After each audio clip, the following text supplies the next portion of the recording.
Alright guys, I'm going to show you how to swap the spark plugs on a 2018 F150 with a 2.7 liter Ecoboost engine. Now this is a very common procedure that is incredibly similar between all different makes and models of vehicle. Your engine might be shaped a different way, might be facing a different way, but the general information is all the same. This vehicle is equipped with coils in order to ignite the spark plugs and cause a spark. Some older ones are going to be equipped with the cables that just pop on, but it's relatively similar information all around. So we're going to go ahead and do that today. So this is everything that you're going to need in order to do your spark plug change. You're going to need spark plugs that are specific to your vehicle. Not all spark plugs will fit every vehicle. Make sure you get the right ones for your vehicle. You're going to need something to check the gap of your spark plugs. Even if they come pre-gapped like these ones do, you need to get something to check the gap of your spark plugs just to verify.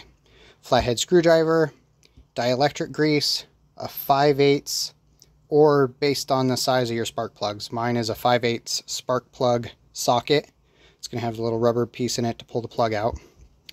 8mm socket, 10mm socket, torque wrench, a couple of extensions, a socket wrench, and I have a 1/4-inch drive wrench in order for my 8mm. If you have a size reducer to fit a 1/4-inch, or if you have an 8mm socket that'll fit on a 3/8, you can use that as well. This is just the way that I decided to do it because I have the tools on hand for it. Your 8mm, you need to make sure it's a deep well socket. Your 10mm, you need to make sure it's a deep well socket. This will come in handy later.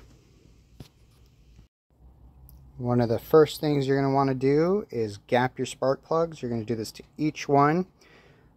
These ones from Ford come pre-gapped, but you still want to check them just to be sure. So you're going to get one of these little coin gauges. So I believe they're called a feeler gauge. And you can get these at pretty much any automotive store, even like Walmart has them. So they're pretty common, pretty cheap. I think these are like $1. So you're going to start on the thin end. You're going to insert it, and then you're going to slide it with no resistance. You don't want to like force it and see how tight you can get it. No resistance. And you're going to see where it's sitting. So this one is sitting right at 30. See if it'll focus there. Right at 30 thousandths. Now Ford wants these to be between 0.028 and 0.031. So that's within spec. So now we're going to do that to the rest of them. The first thing you're going to want to take off is going to be this dust cover. It's going to be two 10mm nuts, one here and one here. So you go ahead and unscrew those. It's a 10mm. Alright, once you got those nuts off, you just pull the cover up. It'll pop off of your little oil cap there, and you're just going to pull it out. Set this to the side, and then we will take our hardware that we got off of it. We'll put it right there. And once you get that cover off, you're going to see that it's pretty dusty and dirty under here. Now, when you get your spark plugs out, with all this dirt and debris, you're going to get dust falling into your cylinders, and that's a big no-no. So what we're going to want to do is blow all this out. You can use, if you have a compressor with a blowgun, you can do that. I have a leaf blower, so I'm going to use the leaf blower.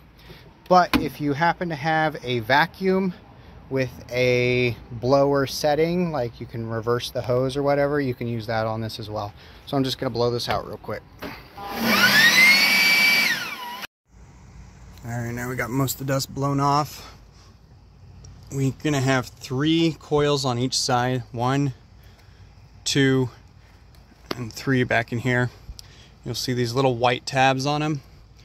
You're going to want to pull these. You can use a flathead screwdriver if yours are sticking a little bit. Mine are pretty loose, so just pull them out until they click out. You'll see that little white tab pop. Let's see if I can get this back one. Yep. Okay. Do that to the other side as well. Ooh, that one's kind of hard. Oh, there it goes. These are coming out nice and easy for me. All right. You're gonna push down on the white part and pull it. And you're gonna do that. I've already popped the rest of these, so just push down and pull it. You'll do that to all of them. Next, you're gonna need to take this wire harness off. You look at the base. Each one of these coils is held on by this stud right here. Now, this stud has a plastic cap that's holding the harness on. So what you're going to want to do is grab on nice and tight, and be wary of all the other connectors and sensors around. Don't be leaning on them to try and pull these off. You can use a flathead screwdriver to pop them off if they're difficult. So just get your hand and just pull. It'll pop right off. So then you'll go ahead and do that to all the rest of them. Alright, so next you're going to need an 8mm socket, deep well socket with an extension just to kind of get around everything. That's going to go on that stud.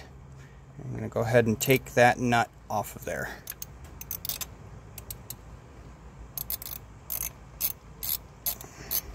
Now I'm doing this with a 1/4 inch drive because that's just what I happen to have for this size socket. But if you have a 3/8 drive, 8mm or 5/16, or if you have a 3/8 drive with a reducer to a 1/4 to get a socket like this, then that's fine as well. So once that's out, go ahead and take your stud, put it somewhere you're not going to lose it, and you'll do that to the rest of them. Alright, before we move on to the next step, I wanted to show you guys something kind of important.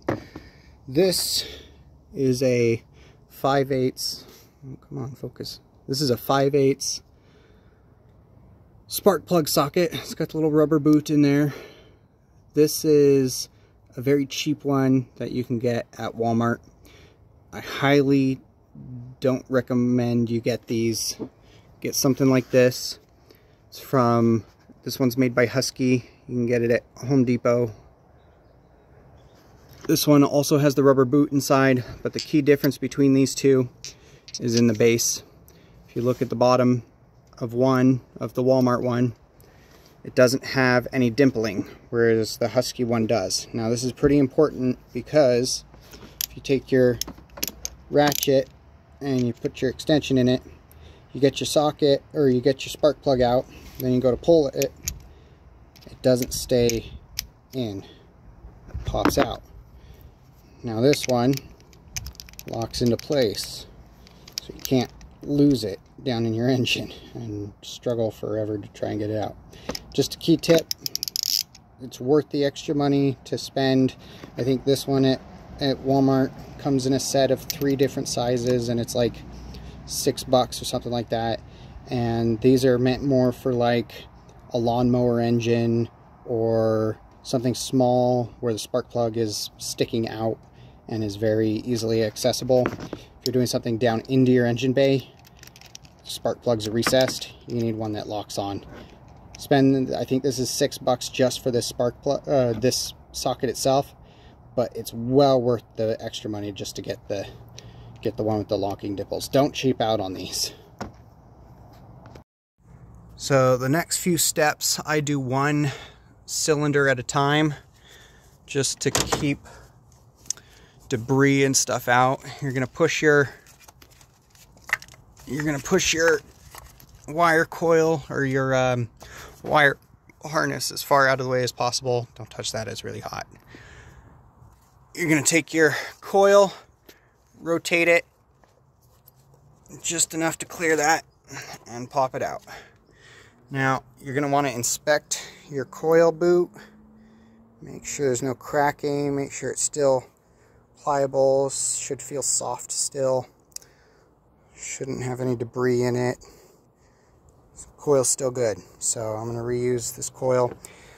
Ford recommends replacing these every so often. I'm not sure of the interval, and it's going to be different for your make and model, but On this one, I'm not going to replace them this round. I'll do them the next time I do spark plugs, but for this time I'm just doing the plugs. So I'm going to reuse this coil, and you'll see your spark plug is going to be all the way down in there. So you're going to take your spark plug socket on your wrench. You're going to stick it down in there, get it seated. I'm going to break it free. These are fairly tight. I'm going to put another extension on this. Okay, you're going to get your socket wrench with your socket on there, stick it down in the hole, and you're going to go ahead and loosen up your spark plug.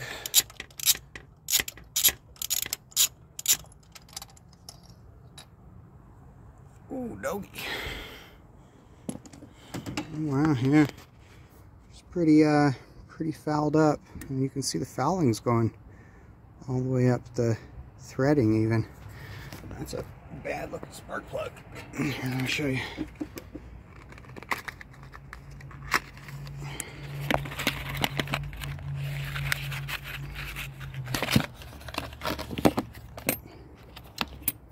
That's what it's supposed to look like, and that's what it does look like. It's quite the difference there, huh? Quite the difference. All right, well, let's get the new plug put in. So what we're going to do is pop the old plug out. We'll pop the new plug in. We want to fully seat it. We should actually seat it with the cap on, so that you don't mess up your gapping. Okay, then we're going to take it and we're going to put it back in that hole. I'm going to go ahead and take the wrench off, because you're going to want to find that alignment by hand so that you don't cross thread it. There we go. That feels like, yep, it's already gone in. Sweet. Go ahead and just put it on in there. Alright, so now got my torque wrench, got it set 10 foot-pounds. Let's see, get it to click on in there. We're just going to go until it clicks. There it is. We'll get it 3 clicks. Alright, it's torqued on there. Now you're going to take that out.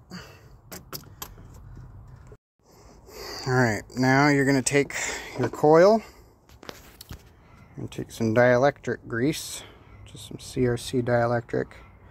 I put a little squirt, just a little squirt in there. And then take your coil and you're going to put it back in the same way you took it out. Just be nice and smooth. Make sure your wire's out of the way. Feel it pop.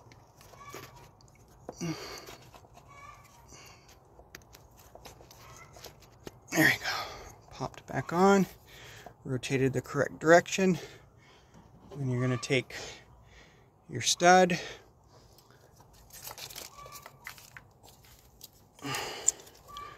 Put your stud back in the hole. Get it to line up. Screw your stud back in.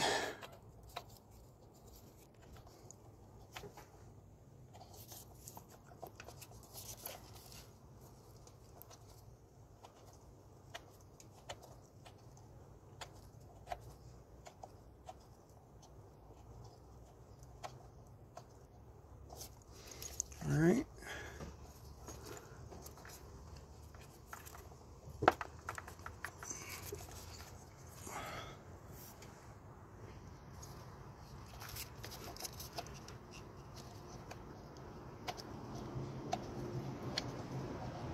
And this stud goes for freaking ever. Alright. Stud is in. go ahead and plug our wire harness back in. And then we're going to push our little tab back in too. Alright, so now I'm going to go ahead and repeat that on the rest of them. The next one I'm going to do is this. I'm going to work my way going back. The back ones are always the hardest because they're so hard to reach. I really have to stretch. Alright, once you got your wire harness connected, all your coils put back in, and all your studs put back in, make sure you go around, tighten all your studs. You just go into a nice hand tight snug. I don't have a torque spec on these, so just make it tight but not overly tight. Don't strip it out, don't don't mess it up. Make it snug. I wouldn't even make it tight, just make it snug. Then you're going to go to each stud and pop back on your wire harness connector.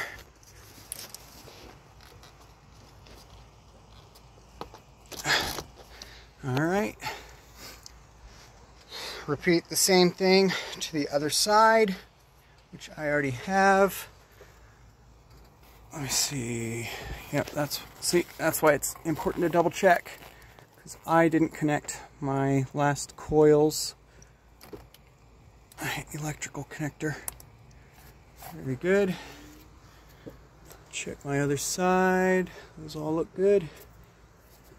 Make sure those are all snug. Make sure these are all snug.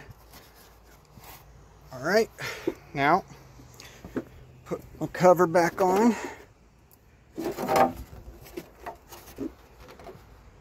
Just gonna put it back through like it was originally. Now, something you're going to want to pay attention to is in the back. Let me point it out. There's this metal bracket right here. This metal bracket, the back side of this cover has these little knobs, and these slide right into those little pieces. So, when you put your cover on, slide it in, and look underneath of it. Make sure you're sitting on that bracket. Oh, this is really hard to do with one hand. There we go. Alright, I feel like that was a lot harder than it should have been. And get it put back down on top of your studs. Yep, feel the stud in that one, see the stud in that one. I'm gonna put this back on. I'm gonna put it back on, and this one kind of sucks because it's such a deep pocket. I don't know why they would have made this such a deep pocket in here. Okay, well, I got it on there first try. How about that? Tighten them down. When I tighten these down, I keep my grip all the way to the rotational point, because if you do it out here, you're gonna way over tighten it. See if I can do this one by feel.